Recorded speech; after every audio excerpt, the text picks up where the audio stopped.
Donc, comme indiqué ce matin, on va couvrir trois destinations avec une petite introduction de contexte. Euh, voilà. Vincent, je te laisse passer la diapo suivante. Donc, Horizon Europe, le programme, donc c'est programme cadre européen qui a vocation à financer la recherche et l'innovation donc à l'échelle de l'Europe sur la période 2021 à 2027, avec un budget d'un petit peu moins de 100 milliards d'euros, avec les problématiques que vous pouvez lire sur la gauche.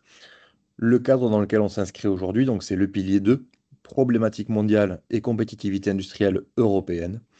Donc on n'est pas dans le pilier 1 où on est là pour financer la science d'excellence, on n'est pas dans le pilier 3 qui est focalisé exclusivement sur l'innovation, on est vraiment dans le pilier où on retrouve la recherche collaborative euh, qui va œuvrer à répondre à des problématiques d'ordre européen. Sur ce pilier 2, pareil, on a un petit peu moins de 54 milliards d'euros et nous sommes aujourd'hui spécifiquement donc le cluster 6, alimentation, bioéconomie, ressources naturelles, agriculture et environnement. On a la chance d'avoir un cluster particulièrement large, ce qui nous permet de faire ces deux sessions ce matin et cet après-midi pour présenter l'ensemble des topics qui sont ouverts et qui ont été prépubliés très récemment par la commission. Vincent, je te laisse passer à la diapo suivante, s'il te plaît.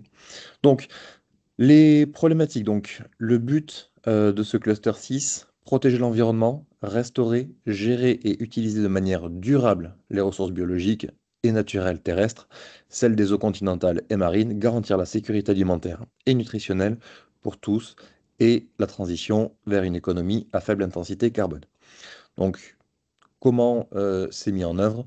Eh bien, tout simplement, on a les destinations que vous avez listées sur la droite et donc, on retrouvera 82 topics et cette action qu'on va détailler au cours de la journée. Donc, biodiversité et système et services écosystémiques, système alimentaire juste, sain et durable, économie circulaire et bioéconomie, environnement propre et zéro pollution, terre, océan et eau pour le climat, communauté résiliente, saine et verte, gouvernance innovante, solutions digitales. Vincent, s'il te plaît. Merci. Donc, un petit point avant de rentrer, de mettre les mains dans le moteur, si j'ose dire. Euh, un petit pas de côté sur les statistiques de la participation française sur le début du programme Horizon Europe. Donc, c'est des statistiques qui sont publiques et je vous ai mis la source en bas. La part captée de la France est de 8,2% en valeur sur le cluster 6, alors que sur Horizon Europe, on est à 11,4%.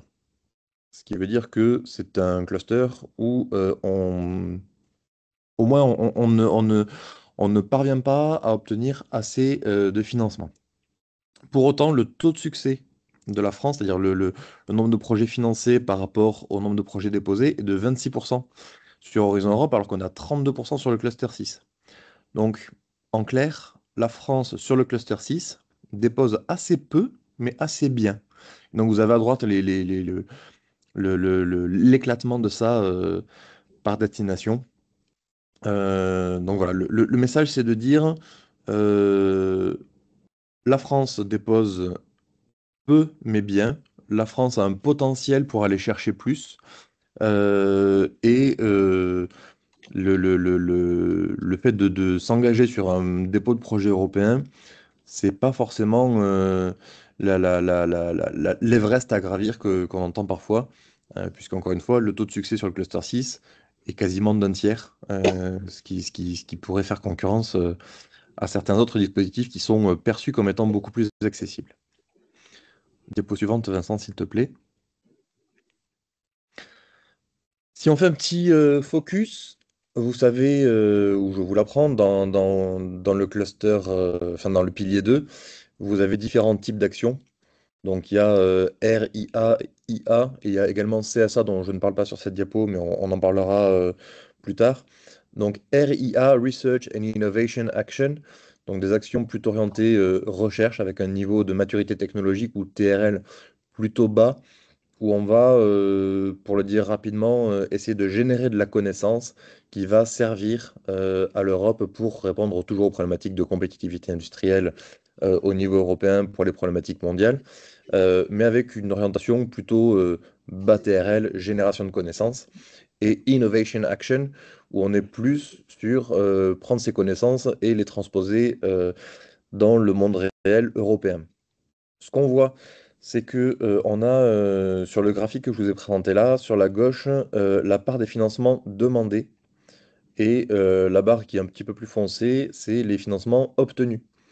Donc si on regarde sur les RIA, on demande 6,1%, encore une fois sur le cluster 6 au niveau de la France, hein, on demande 6% en termes de valeur et on obtient 8,6%.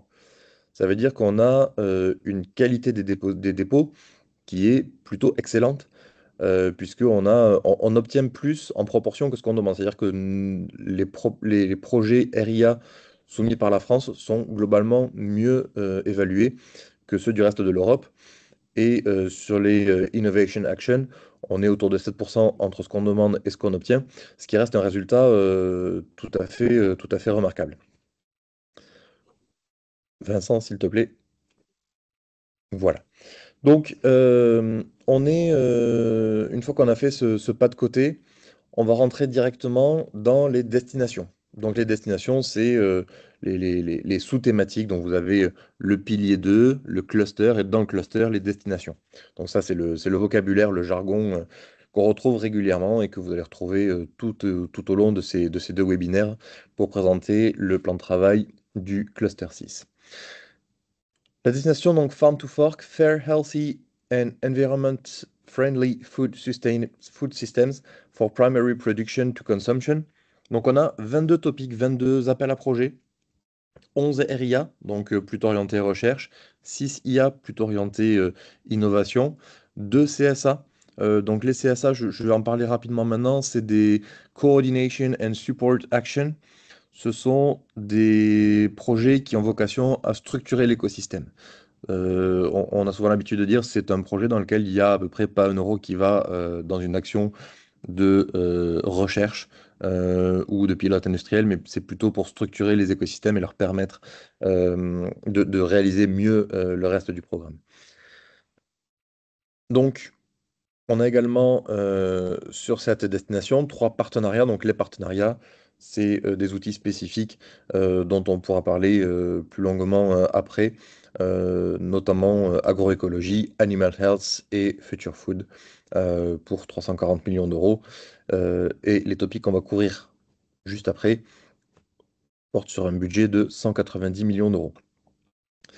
Donc les thématiques, vous avez donc favoriser la durabilité alimentaire des systèmes agricoles, améliorer la résilience des cultures et élevages et les techniques de transformation sur les exploitations, permettre une pêche et une aquaculture durable, transformer les systèmes alimentaires pour la santé, la durabilité et l'inclusion, et enfin, coopération internationale, en particulier avec l'Union africaine. Euh, sur la gauche, je vous ai mis un petit nuage de mots qui reprend le texte de la destination. Donc, quand vous allez sur le document officiel de la Commission européenne qui vous présente le plan de travail, vous avez donc les topics sur lesquels on va rentrer, et vous avez en texte chapeau la destination. C'est important de la lire et de la lire de temps en temps au cours de votre montage pour bien comprendre les enjeux. Euh, L'appel à projet, le texte du topic lui-même, c'est vraiment ce qui va guider votre montage au quotidien. Pour autant, euh, ce texte-là, il est dans un contexte. Premièrement, la destination, donc avec les nuages de mots que je vous ai mis, voilà, on parle d'agriculture, aquaculture, de plusieurs acteurs, on parle d'innovation, de transition, de politique, etc. Donc le contexte de la destination, il est important. Parfois, le texte de l'appel à projet fait référence à des textes européens. Il faut aller les lire. Même en diagonale, mais il faut aller les lire pour comprendre le contexte dans lequel ça s'inscrit. Et enfin, dernier élément de contexte, bien comprendre qu'on est dans le pilier 2, où le but c'est compétitivité européenne pour des problématiques mondiales. Vincent, si tu peux passer. Voilà, donc premier appel à projet, donc Farm to Fork 01, additional activities for the European Partnership on Accelerating Farming System Transition, Agroecology, Living Labs and Research Infrastructure. Donc ça, ces deux premiers topics, finalement, c'est ce que je vous disais tout à l'heure avec les partenariats. Le second, c'est Additional Activities for the European Partnership on Animal Health and Welfare. Donc partenariat agroécologie et Animal Health pour respectivement 90 millions et 120 millions d'euros. On va passer dessus rapidement pour l'instant, pour la simple et bonne raison que ce sont des appels à projets qui sont à destination d'acteurs plutôt institutionnels. Et c'est pas forcément l'audience qu'on a aujourd'hui. On va plutôt avoir parmi vous des représentants d'universités, de structures de recherche, de PME, d'entreprises, de collectivités et que sais-je, qui vont pouvoir candidater plutôt sur les appels à projets IA, RIA. Donc, sur le topic Farm to Fork 03, Overcoming the Barriers for Scaling Up Circular Water Management in Agriculture. Donc, c'est un projet IA, donc plutôt orienté industrie, avec 12 millions d'euros de financement. Et le petit entre parenthèses, c'est pour dire qu'il y a deux projets qui seront financés. Donc le but de ce topic-là, surmonter les obstacles à l'extension de la gestion circulaire de l'eau dans l'agriculture, accroître l'utilisation de sources d'eau alternatives par les agriculteurs dans différents contextes, accroître la résilience des systèmes agricoles face à la pénurie d'eau et renforcer la sensibilisation et la confiance des agriculteurs et des consommateurs dans l'utilisation alternative de l'eau dans l'agriculture. Donc, euh, vous voyez ici, on a vraiment un sujet qui est très ancré dans la production industrielle finalement, et donc c'est tout à fait cohérent d'avoir un projet IA là-dedans. On peut passer au sujet suivant. Farm to Fork 04, enhancing plant protein production to bolster the resilience of agriculture system and EU self-sufficiency in plant protein feed. Donc là, on va être sur un projet RIA, donc plutôt recherche. Vraiment, le but, ça va être vraiment de travailler sur le contenu protéique, hein, donc voilà, je vais lire la description qu'on vous propose en dessous. Donc, améliorer la production de protéines végétales pour renforcer la résilience des systèmes agricoles et l'autosuffisance de l'UE en protéines végétales pour l'alimentation animale.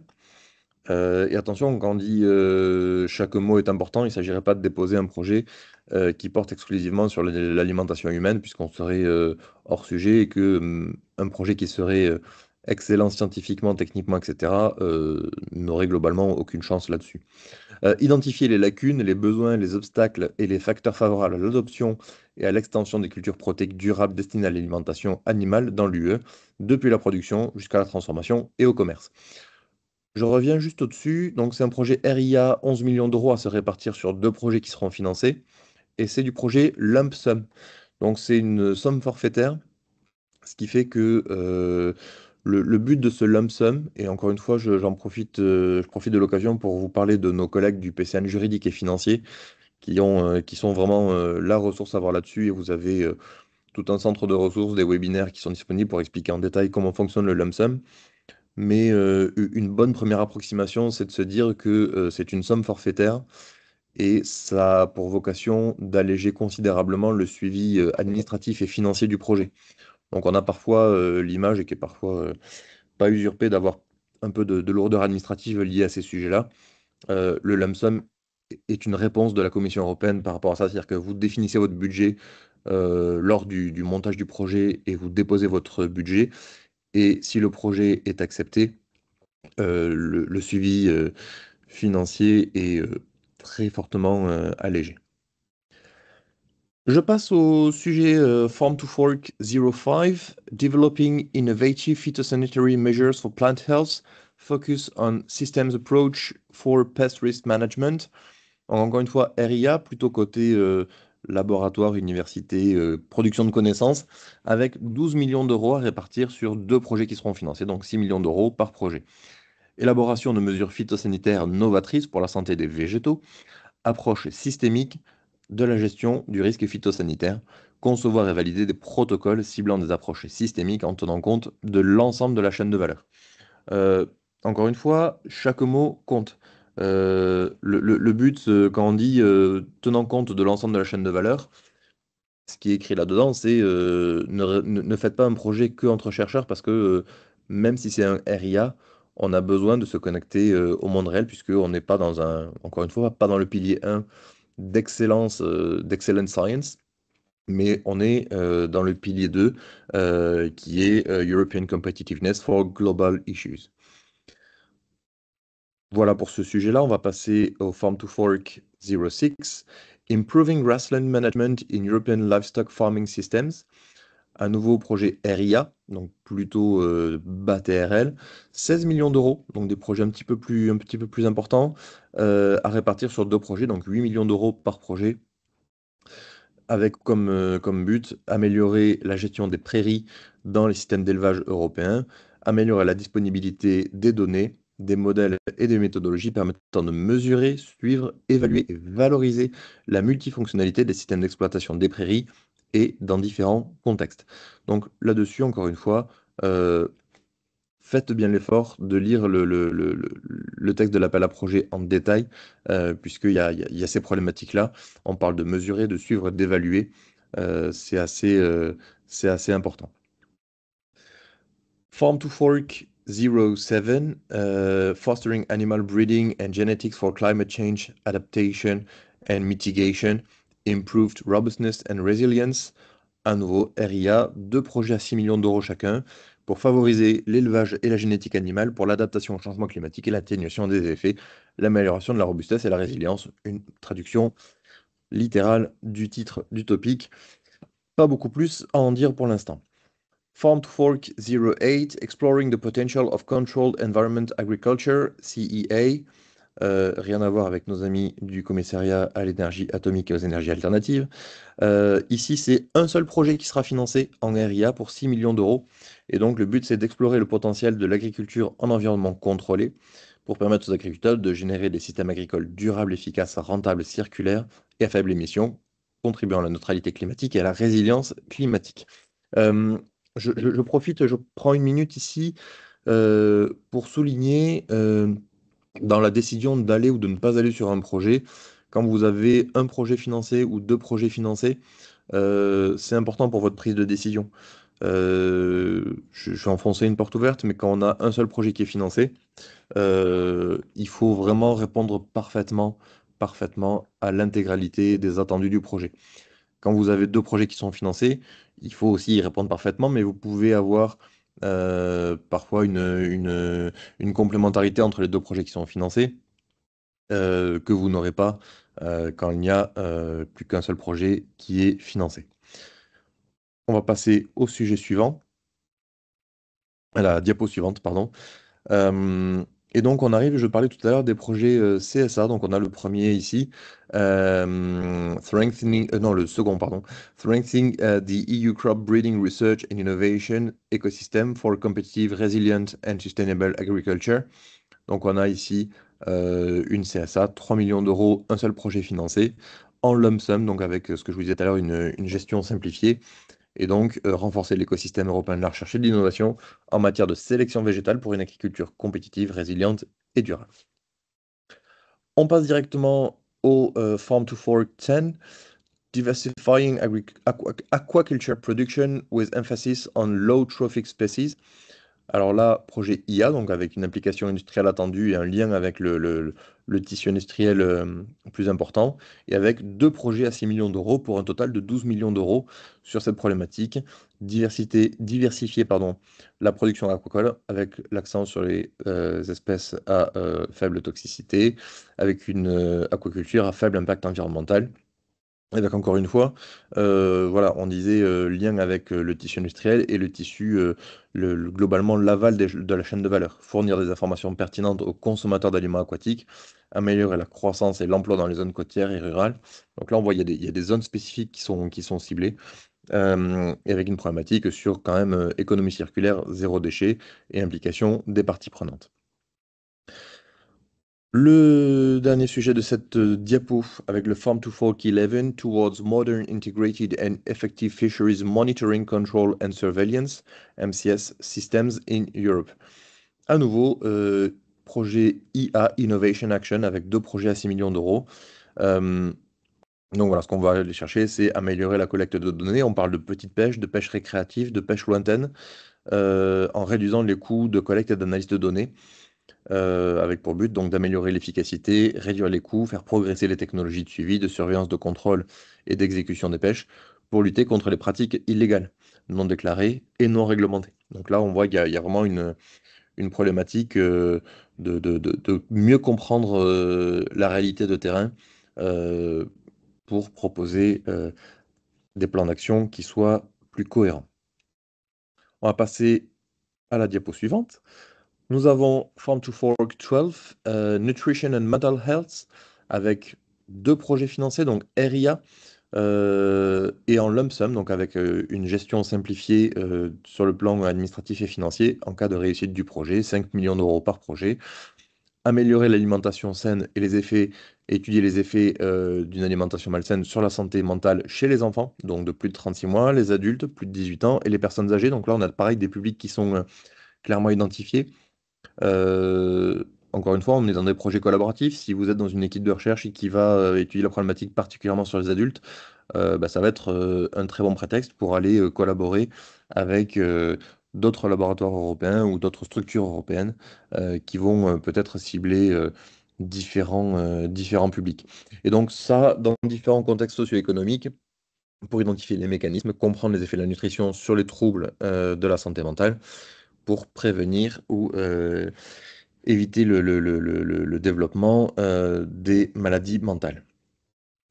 Nous avons ensuite le Farm to Fork 13, Rising Citizen Awareness on Alternative Proteins Derived from Biotechnology, un projet CSA, donc où encore une fois on va pas financer de recherche, de développement en soi, un seul projet financé pour 2 millions d'euros.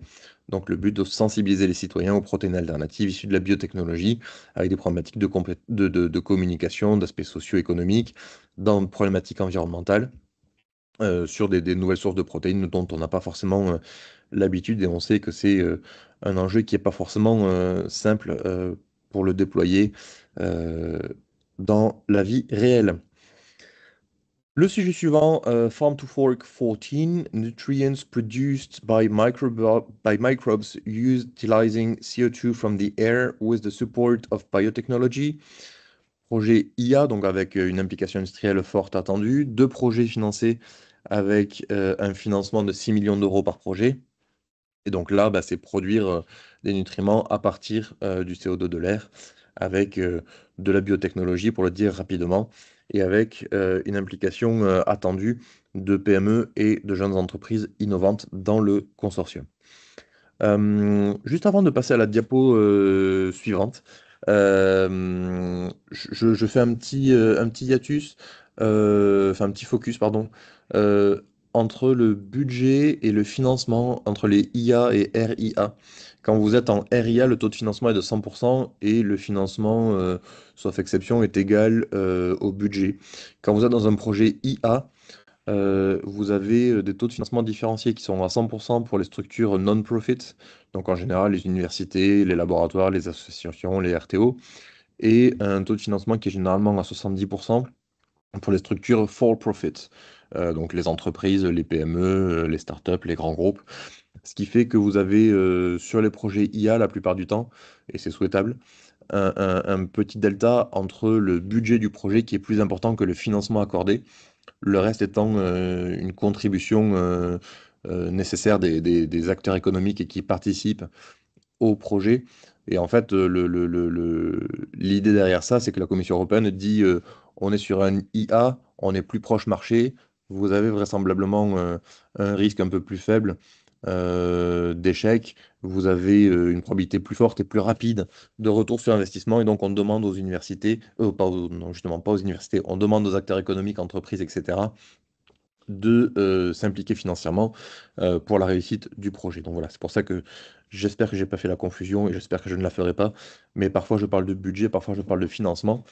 C'est quelque chose qui a son importance. Donc quand on parle sur ce Farm to Fork 14 de 6 millions d'euros, c'est 6 millions d'euros de financement avec un budget qui est vraisemblablement sera entre 6 et 9 millions d'euros. Voilà pour ce petit pas de côté. Et on peut poursuivre avec à nouveau un partenariat, le Farm to Fork 15 Additional Activities of the European Partnership on Sustainable Food System for People, Planet and Climate. Donc le partenariat Future Food avec 130 millions d'euros qui sont alloués à ceci.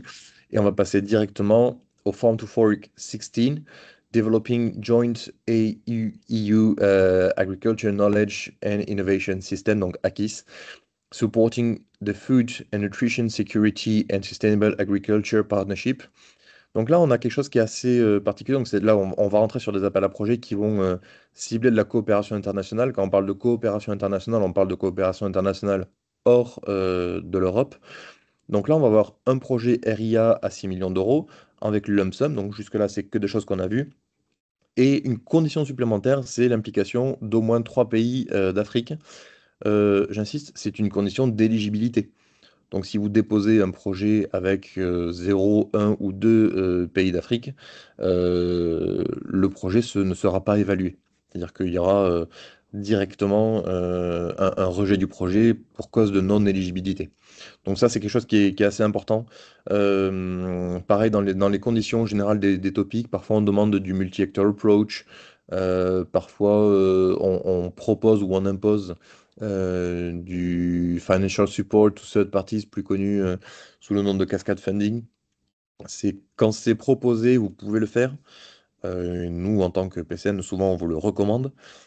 Euh, Quand c'est une condition d'éligibilité, c'est une condition d'éligibilité. Vous ne pouvez pas ne pas le faire, sinon le projet sera rejeté, non pas pour sa qualité et son adéquation euh, technique à l'appel à projet, mais pour cause de non-éligibilité. Je passe au sujet suivant, Farm to Fork 17, Nutrition in Emergency Situation, Ready to Use Supplementary Food and Ready to Use Therapeutic Food. À nouveau, on retrouve le même schéma. RIA avec 2 projets financés cette fois-ci, toutefois, 4 millions d'euros par projet, toujours du lump sum pour une gestion simplifiée, et à nouveau l'implication de 3 pays africains comme condition d'éligibilité. Et donc là, on va vraiment cibler l'alimentation et les aliments thérapeutiques d'urgence, voilà, avec des choses qui soient durables, produites localement, pour permettre aux gouvernements nationaux de développer des versions de ces produits les mieux adaptés au contexte local et fournir aux fabricants des cadres réglementaires nécessaires à une production nationale conforme aux directives pertinentes du Codex Alimentarius. Voilà, donc là, vous voyez bien qu'il y a quand même une problématique d'adaptation à des contextes nationaux ou locaux qui sont tout à fait importants sur ce topic. Ensuite, on arrive ici à des appels à projets en 2 étapes. 2 étapes, comment ça fonctionne? Vous déposez une pré-proposale qui est plus courte, dans laquelle on ne vous demande pas ou très peu d'informations sur la partie implementation, mise en œuvre. En fait, c'est des appels à projets sur lesquels on entend en général beaucoup de concurrence. Donc, on va faire un premier filtre avec un pré-dépôt, donc first stage, où vous allez déposer votre pré-proposition. Et parmi ces propositions-là, les évaluateurs de la Commission européenne diront, bah, tiens, on va faire une sélection, mettons, sur 60 projets reçus, on va en sélectionner 12 qu'on va inviter à déposer en full proposal. Et sur ces 12 proposals qui seront déposés en second stage, on en financera en l'occurrence 2 sur le Farm to Fork 0, 1, 2 stage, Emerging and Future Risks to Plant Health. Je profite de l'occasion, donc ces process en 2 étapes ne peuvent candidater à la second stage que ceux qui ont déposé à la first stage et qui ont été, entre guillemets, lauréats. Donc, si vous n'avez pas déposé à la first stage, vous ne pouvez pas déposer à la second stage. Si vous avez déposé à la first stage et que vous n'avez pas été retenu, vous ne pouvez pas déposer à la second stage. Et si vous avez déposé à la first stage, vous avez un rapport d'évaluation qui vous indique est-ce qu'il a été évalué du projet et vous êtes invité à déposer au second stage. C'est quelque chose qui est tout à fait intéressant puisque vous avez une évaluation intermédiaire de votre projet tel qu'il a été soumis. Donc celui-ci, donc risque émergent et futur pour la santé des plantes.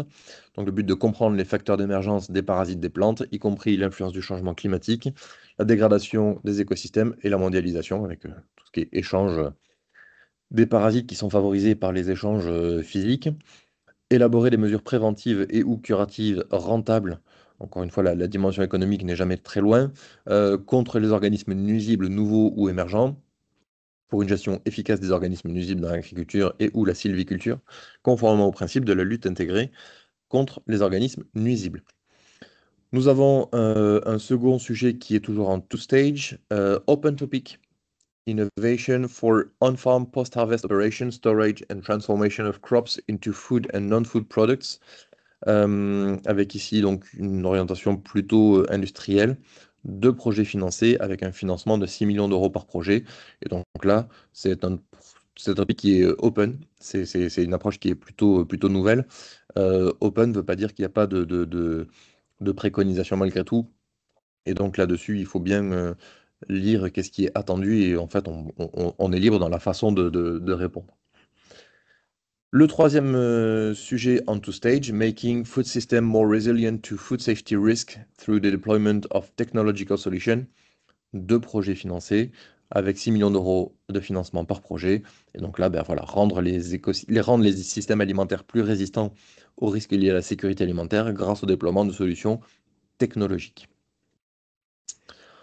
On peut passer au sujet suivant. Donc deux autres projets en two stage, Research and Innovation for Food Waste Prevention and Reduction at Household Level through Measurement, Monitoring and New Technologies. À nouveau de la gestion simplifiée avec le lump sum. Et deux projets RIA à 4 millions d'euros chacun pour la recherche et innovation. Donc voilà, recherche et innovation, projet RIA, on est quand même quelque chose de cohérent pour établir des méthodes et outils pour mesurer les déchets alimentaires, inclure la diversité de l'écosystème d'acteurs dans le système de l'alimentation. Donc voilà, on parle encore une fois de diversité de l'écosystème et des acteurs. C'est assez important avec les consommateurs, la société civile, etc. Dernier appel de cette diapo, Developing Agroecology, Living Labs and Lighthouses for Climate Action under the Food and Nutrition Security and Sustainable Agriculture Partnership. Developing, bon, c'est juste copié deux fois, autant pour moi. Et avec ici, projet RIA, donc plutôt recherche, et avec deux projets à 6 millions d'euros chacun, financés en lump sum. Vincent, s'il te plaît. Voilà. On va passer, je vais passer la main justement à Vincent pour la partie biodiv. Euh,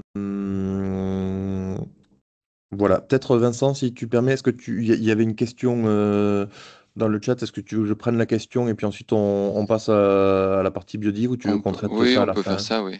Ok. On peut faire ça si tu Donc, veux. il y avait une question. Good morning. Is there a platform where we can demonstrate our interest of joining the EU project and to look for the partners for these projects? Donc, bonjour. Est-ce qu'il y a une plateforme où on peut partager notre intérêt à participer à des projets européens et chercher des partenaires à ces projets? La réponse est oui et oui de plusieurs façons. Premièrement, on a une newsletter dont Vincent est l'auteur régulier, et je profite de l'occasion pour l'en remercier, et avec lesquels on partage parfois des fiches partenaires. Donc, c'est quelque chose où vous pouvez nous contacter pour dire, voilà, je suis telle structure, je sais faire ça, et je suis intéressé sur tel et tel projet. Et nous, on va relayer ça au niveau de l'écosystème. Donc ça, c'est un premier vecteur. Le second vecteur, c'est d'ici quelques jours, les appels à projets vont être publiés officiellement sur le portail européen Funding and Tenders, sur lequel vous avez une rubrique qui s'appelle Partner Search. Et vous pouvez ici vous enregistrer et dire qu'est-ce que vous savez faire. Et donc là-dessus, les gens peuvent venir, s'ils cherchent des partenaires, vous solliciter. Et troisième façon de faire pour gérer et créer du réseau là-dessus. Il y a des événements de réseautage, parfois en ligne, parfois en physique, parfois hybride. Et donc là-dessus, moi ce que je vous invite, c'est de veiller ça. Alors encore une fois, la newsletter proposée par Vincent régulièrement est une assez bonne source pour se tenir informé de ce qu'il y a. Il y a plus d'événements qu'il n'est raisonnablement possible de suivre. Pour autant, vous y intéresser, savoir ce qu'il y a et aller vous déplacer sur une journée Europe organisée par votre région, sur un événement national organisé par une université proche de chez vous, euh, un événement en ligne ou un événement spécifique. Ça, c'est vraiment des choses qui sont intéressantes à faire. J'en profite pour faire la promotion. Au niveau du cluster 6, il y a un projet, justement, une CSA qui s'appelle Care for Bio, qui agrège l'ensemble des PCN européens sur le cluster 6. Et on a à la fin du mois de mai, là, les 27 et 28 mai, un événement de réseautage qui se tient à Varsovie et sur lequel j'aurai le plaisir d'être présent. Voilà, donc s'il y a des intérêts français qui veulent se manifester ici, n'hésitez pas à me contacter. Vous trouverez mes coordonnées et les coordonnées de l'équipe globalement sur le site du ministère sans trop de difficultés. Euh, voilà, donc ces événements de réseautage, c'est quelque chose qui est, je pense, assez important si on veut s'engager sur les projets européens. Et on a une autre question, puis ensuite je vais passer la parole à Vincent. Comment est-ce qu'on peut recevoir la newsletter inscrite sur les sites de diffusion et je ne la reçois pas? Alors là, je pense qu'il faut nous contacter parce que c'est probablement un souci d'ordre informatique puisque les destinataires de la newsletter sont précisément ceux qui sont inscrits sur les listes de diffusion. Donc là-dessus, je vous invite à me contacter par mail à la suite du webinaire et puis on vérifiera que vous êtes inscrit sur la liste avec la bonne adresse. Voilà pour moi, je passe la parole à Vincent pour la suite et la fin de ce webinaire. Merci Maxime. On va poursuivre du coup dans la même lignée avec deux autres destinations, la destination Biodive et puis la destination zéro pollution. Donc on va reprendre le même schéma hein, globalement. L'idée de toute façon de cette journée, c'est évidemment pas de rentrer, ça serait absolument impossible dans le détail des 82 topics, je crois, qui sont dans le programme de travail 2025.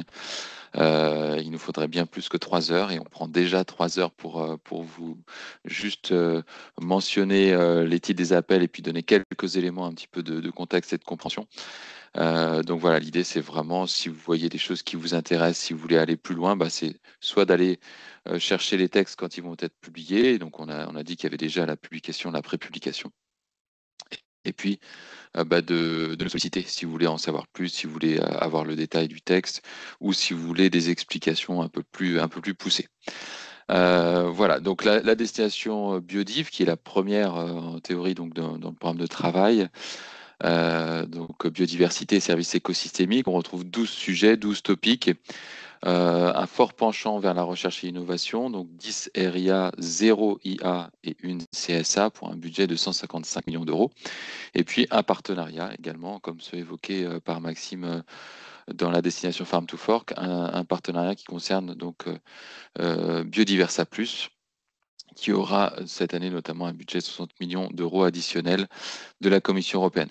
Alors, les grandes lignes hein, de cette destination, de ce grand chapitre, c'est améliorer la compréhension de la biodiversité, donc les approches taxonomiques, les questions de sciences citoyennes, d'observation in situ et aussi de modélisation, de mesurer les impacts socio-économiques des actions de restauration, d'avoir des approches intégrées pour la conservation et la protection des écosystèmes, et puis de contribuer à une économie en faveur de la nature et des pratiques favorables à la biodiversité dans l'agriculture. Alors, si on rentre dans les topics les uns après les autres, donc le premier concerne le partenariat Biodiversa Plus, donc je ne rentre pas dans le détail, c'est pareil. Ce n'est pas forcément un appel qui vous concerne directement. Par contre, il faut bien noter que lorsqu'il est mis en œuvre, ce partenariat, et là on est sur une prolongation, donc il est actuellement en œuvre, il y a des publications d'appels à projets annuels par souvent des agences de financement, des ministères ou en tout cas des institutions qui permettent, ça peut être des régions également, donc de financer des projets qui sont européens mais qui sont financés au niveau national, donc souvent par l'ANR au niveau français, mais avec un partenariat européen. Donc si on passe au Biodiv 02, on est sur le renforcement donc, de la capacité des sciences citoyennes pour l'observation de la biodiversité. C'est une CSA, 4 millions d'euros. Et on retrouve des projets en lump sum. Je ne vais pas revenir sur certains acronymes ou sur certains critères, on va dire, de mise en œuvre des projets qui ont été mentionnés déjà par Maxime.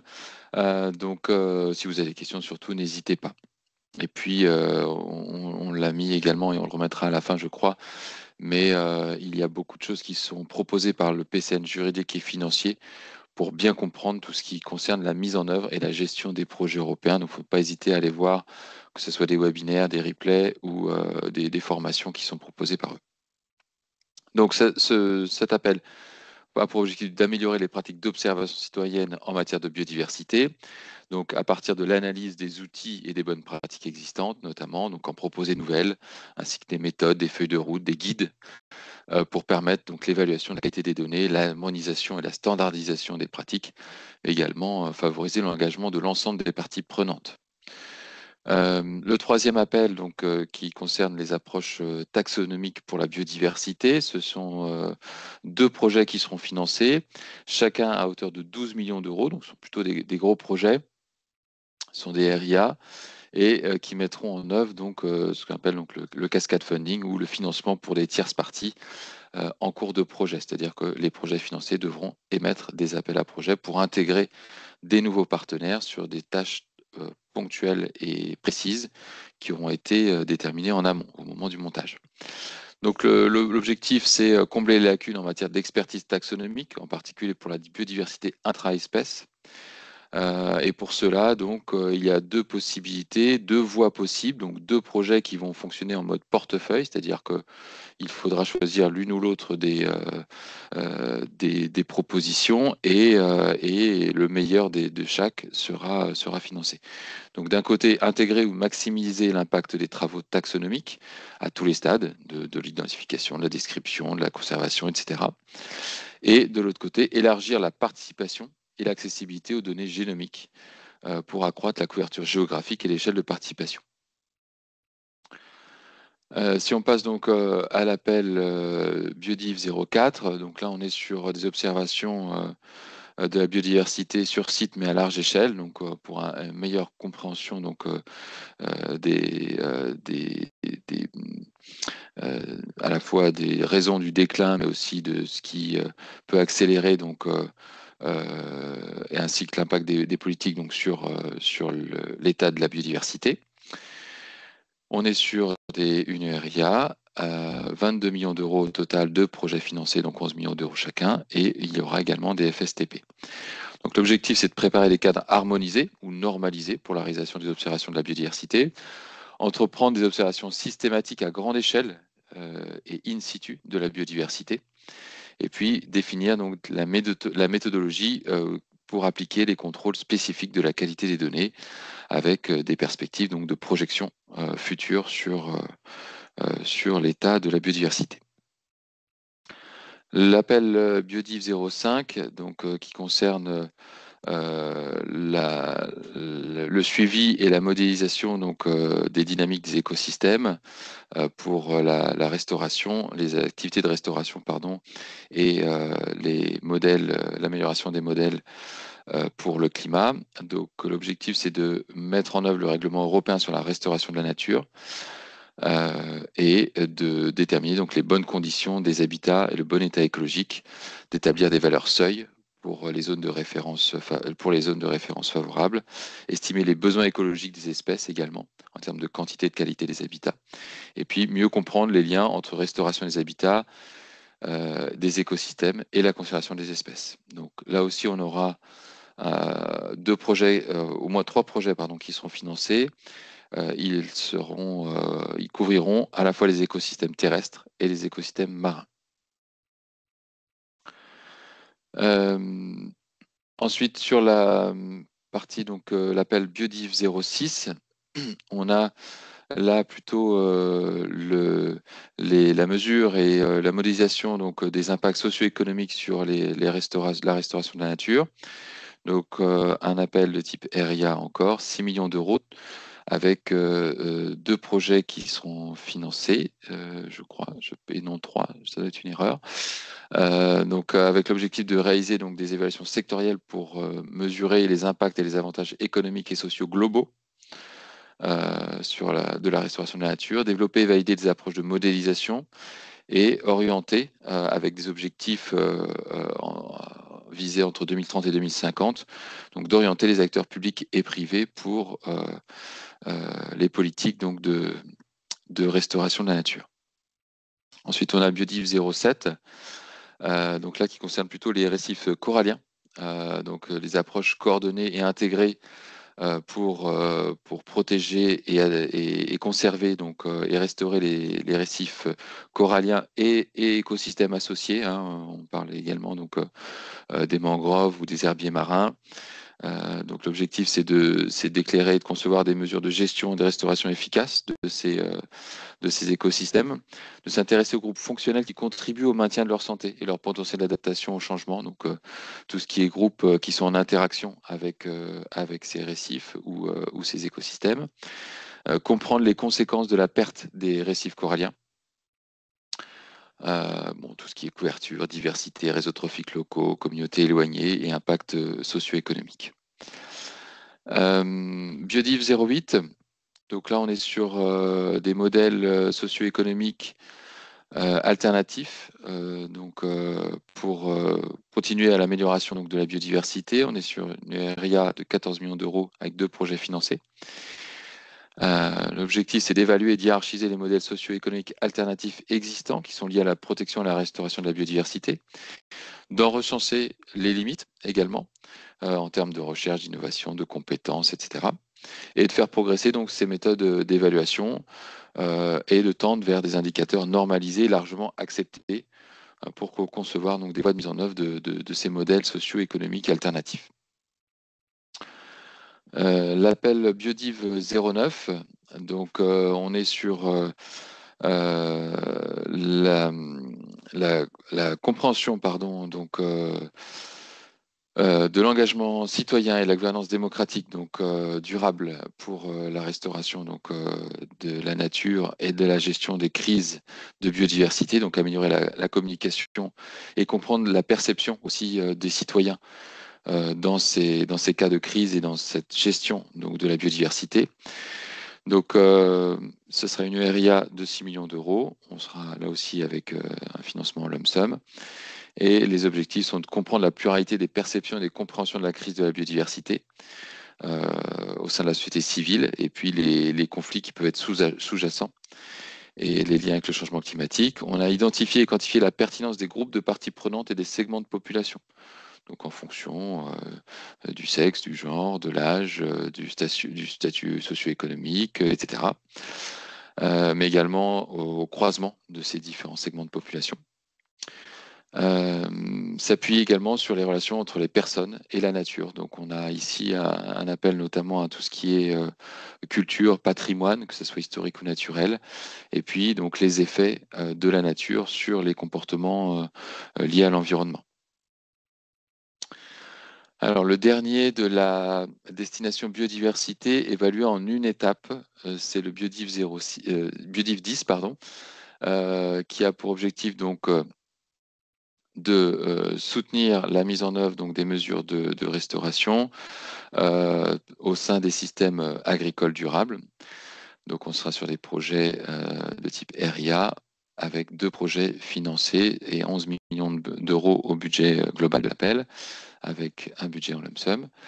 Donc l'idée, c'est de quantifier les coûts et les avantages des mesures de restauration sur la productivité agricole, d'élaborer et d'évaluer des objectifs scientifiques qui sont possibles, qui sont réalistes pour des niveaux satisfaisants de restauration dans les systèmes agricoles. Générer et améliorer des systèmes d'incitation, y compris des mécanismes de récompense. Et puis évaluer et comparer le potentiel des différentes approches agricoles. Donc on va avoir tout type d'approches et de pratiques agricoles qui sont concernées. Les appels qui sont évalués en 2 étapes. Donc vous soumettez une pré-proposition au mois de septembre et puis vous aurez si vous passez avec succès cette première étape, une proposition complète à soumettre en février. Donc, le premier concerne la mise en place de Living Lab, donc de laboratoires vivants, pour la co-création de solutions innovantes pour la restauration des écosystèmes forestiers et d'eau douce. Donc, l'objectif, c'est de mettre au moins 3 Living Labs, 3 laboratoires vivants en place, de co-développer, co-créer et co-mettre en œuvre des solutions adaptées au contexte local. Mais il faut pouvoir démontrer, malgré tout, en quoi il y a une relation entre ces différents euh, euh, laboratoires vivants. Il faut établir un niveau satisfaisant de l'état des écosystèmes, donc permettre une évaluation précise des conditions, des changements et un suivi clair des progrès qui devront être accomplis. Surveiller et évaluer les pratiques innovantes en matière de restauration des écosystèmes. C'est bon. Alors, je vais vous demander juste de couper vos micros, s'il vous plaît. Merci. Pour le dernier rappel, donc biodiversité, on est sur la sélection pour la résilience, donc l'amélioration de la tolérance des cultures à des situations de stress multiples. Donc là, on est sur une RIA avec 14 millions d'euros. 2 projets seront financés. Et on est sur également des projets qui devront faire donc des financements pour des tierces parties. Et on est sur une évaluation à l'aveugle pour la première étape d'évaluation, c'est-à-dire que absolument rien dans la proposition ne doit permettre d'identifier les partenaires de chaque consortium. Donc l'objectif, c'est de connaître les mécanismes et les caractéristiques qui provoquent les réponses des cultures à des stress multiples, que ce soit simultané ou séquentiel, de déterminer, de comprendre la causalité entre les facteurs de stress biotiques et abiotiques, d'intégrer des technologies de pointe pour aider à l'évaluation des interactions génotype, environnement et gestion des cultures. On va avoir par exemple notamment l'utilisation de l'intelligence artificielle, de la modélisation ou d'autres outils technologiques. Et puis à différents niveaux, on voit bien les serres, les champs, etc. Les champs de production sont mentionnés et développer donc des stratégies de sélection et des pratiques agroécologiques pour prédire le rendement des systèmes de culture. Voilà, donc on en a terminé pour la partie biodive. La dernière destination de la matinée, sachant donc qu'il y aura 4 autres destinations qui sont un petit peu plus petites cet après-midi à partir de 14 h. Donc cette dernière destination, c'est zéro pollution, donc environnement propre et zéro pollution. Vous voyez le nuage de mots sur le côté gauche qui ont été donc réalisés sur la base donc du chapeau de la destination. 8 sujets, 4 RIA, 3 IA, donc là on a un peu plus d'équilibre, et une CSA, un budget de 62 millions d'euros. On voit que le budget est un petit peu moins important, mais là on n'a pas notamment de partenariat. Donc c'est ce qui explique aussi que le budget est un petit peu moins important. Donc on a les différents grands thèmes qui sont listés ici et on va rentrer dedans dans un instant avec les différents topics. Alors le premier appel donc concerne la qualité, les politiques sur la qualité donc de l'air, des systèmes de modélisation et de suivi donc avancés et innovants. Donc l'objectif, c'est de surveiller et de modéliser les différents types de polluants atmosphériques connus et émergents, mais également donc les sources de pollution. Élaborer des méthodologies, des recommandations pour la conception de réseaux de surveillance des pollutions, améliorer le traitement et l'intégration des observations in situ, et puis des observations par télédétection au sol ou par satellite, et des modèles numériques de la qualité de l'air. On est sur une RIA à 10 millions d'euros et il y aura un seul projet financé. Le zéro pollution 02. Donc là, on est sur les systèmes, l'impact environnemental des productions des cultures agricoles pour les systèmes de production industrielle biosourcés. On est sur une CSA avec 2 millions d'euros, un seul projet financé en lump sum. Donc l'idée, c'est d'identifier les types de cultures agricoles primaires actuellement produites pour les produits biosourcés, collecter donc les données et les chiffres sur les volumes et la répartition géographique, analyser quantitativement les incidences environnementales. Donc on a tout un tas d'incidences qui sont listées. Ça va des émissions de gaz à effet de serre à l'utilisation de l'eau, la consommation d'énergie, en passant par tout un tas de choses qui sont précisées. Euh, L'appel Zéro Pollution 03 sur pardon, les, euh, les applications environnementales, biotechnologiques environnementales, donc pour les services de restauration donc des écosystèmes pollués. On est sur une RIA, 8 millions d'euros avec 2 projets financés en lump sum, avec comme objectif scientifique notamment donc de sélectionner et d'analyser une série d'études de cas à la fois de sol, de sédiments et d'eau dégradée par la pollution et les contaminants, de développer des solutions biosourcées pour la remise en état de ces cas d'études, d'élaborer des modèles rendus possibles par l'innovation numérique, notamment l'intelligence artificielle, et puis d'identifier et d'évaluer les risques et les avantages, que ce soit économiques, sociaux, en matière de sécurité notamment, également donc des activités d'assainissement, et on a également une mention donc au niveau des risques globaux. Euh, le zéro pollution 04, donc sur la stratégie européenne pour la mesure et le suivi donc des pollutions, des déchets aquatiques, incluant donc des pollutions liées au plastique et au microplastique. C'est une RIA avec un projet qui sera financé à 6 millions d'euros en lump sum. Quelques infos sur cet appel. Donc, améliorer les méthodes d'acquisition, d'assurance qualité, de contrôle de la qualité des données. Donc, sur la captation des données pour la rendre le plus efficace possible. Concevoir des méthodes harmonisées pour détecter, identifier, classer et quantifier la pollution par les plastiques et les microplastiques.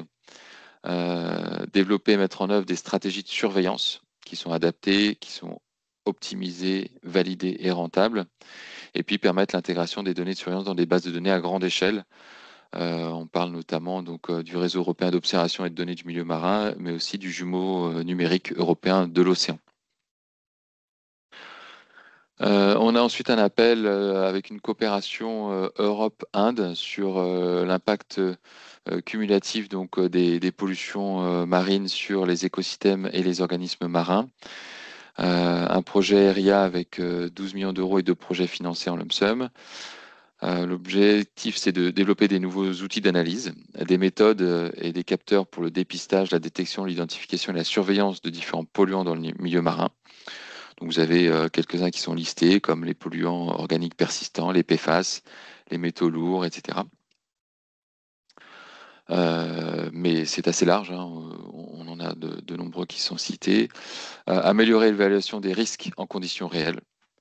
Donc notamment au niveau également des effets écotoxicologiques de ces polluants sur les organismes marins, analyser les effets cumulatifs donc sur des différents polluants sur les écosystèmes et les organismes marins, et évaluer donc les processus de bioaccumulation et de bioamplification au sein de la chaîne alimentaire marine. L'appel Zéro Pollution 06 sur des solutions digitales qui sont fournies par des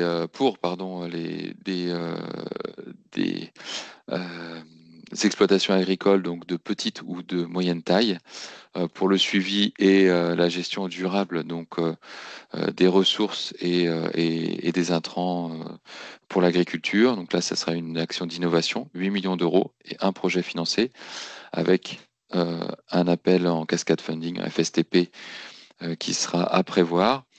L'objectif, donc, c'est d'analyser le potentiel et les limites des solutions technologiques qui permettent donc de surveiller et de gérer les ressources naturelles et les intrants agricoles, de mettre en place une base de données contenant donc notamment les descriptifs techniques, un service de courtage et d'assistance pour permettre la mise en adéquation des idées innovantes qui peuvent être produites, les solutions numériques et fondées sur les données avec les besoins des agriculteurs.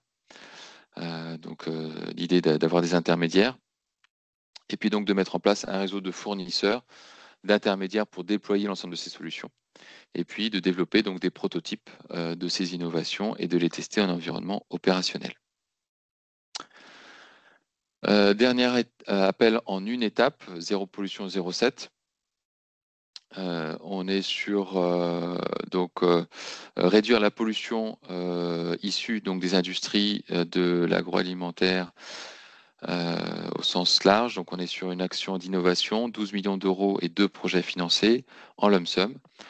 Donc l'idée c'est de se concentrer sur les processus des industries agroalimentaires et sur les polluants, y compris les polluants émergents, de développer des méthodes analytiques, notamment en utilisant la méthode de l'empreinte environnementale, pour mesurer les polluants, étudier et cartographier ces polluants, de proposer des méthodes de surveillance et de suivi donc des polluants issus de l'industrie agroalimentaire, en se focalisant quand même sur les polluants les moins connus et les polluants émergents qui sont spécifiques à ces industries-là. Donc réduire, alors identifier des méthodes et des technologies qui sont les plus efficaces et qui sont disponibles pour réduire la pollution liée à ces systèmes alimentaires, que ce soit dans le sol, l'eau ou l'air, et puis de développer des activités qui visent à responsabiliser les consommateurs. Ça, on ne l'a pas forcément mentionné dans ces petites présentations rapides des différents topics, mais il y a souvent un lien sur la partie dissémination consommateur, utilisateur, qui est à prévoir dans les appels et dans vos propositions. Le dernier appel de cette destination est en 2 étapes d'évaluation, qui aura donc également une évaluation à l'aveugle sur la première étape. Donc concerne les pollutions émergentes, les substances préoccupantes émergentes, donc des polluants issus des industries et des produits biosourcés, avec l'objectif de faire donc un recensement, un mapping, une cartographie et de prévoir donc des systèmes de remplacement. Donc on est sur une IA à 10 millions d'euros avec 2 projets qui seront financés. Suivre la présence de substances extrêmement préoccupantes, de polluants émergents et de substances persistantes qui sont susceptibles de s'accumuler dans les écosystèmes. Faire une évaluation complète des risques liés à ces substances, notamment tout ce qui est impact sur les écosystèmes affectés, risque de perte de biodiversité. Et puis identifier et améliorer un ensemble de solutions biosourcées qui soient sûres, durables et circulaires, afin de remplacer donc les substances dangereuses et d'accroître l'efficacité des ressources. Voilà, on a fait le tour un petit peu donc de ces 3 destinations. Comme on l'a dit, c'est assez dense de voir tous ces appels. On en a présenté à peu près la moitié du programme de travail 2025. Vous avez quelques informations, vous pouvez les reprendre, on les diffusera sur notre site internet.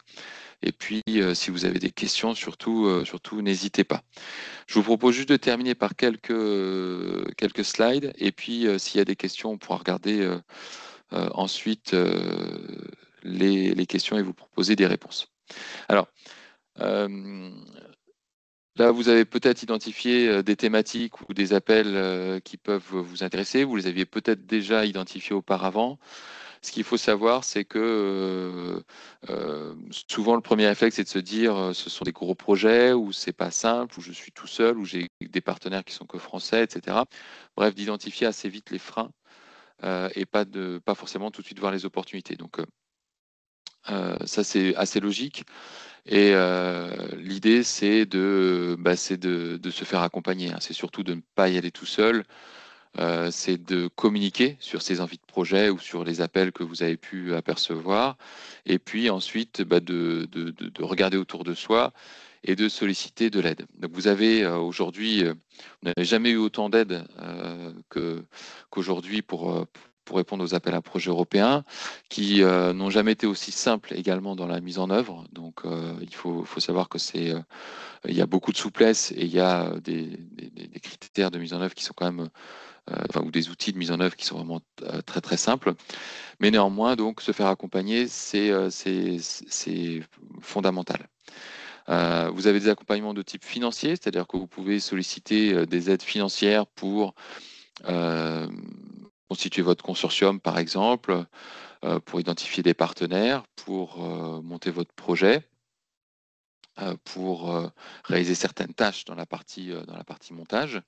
Alors ici, on a listé, hein, c'est certainement pas exhaustif, il faut bien voir que ce sont quelques exemples, mais il y a notamment l'Agence nationale pour la recherche, l'ANR, qui propose des financements de type MRSEI, donc c'est un appel qui a lieu plusieurs fois par an. Lorsque vous coordonnez une proposition, vous pouvez solliciter cet appel. BPI France également, avec le DIAC PTI, plutôt donc orienté vers les acteurs privés.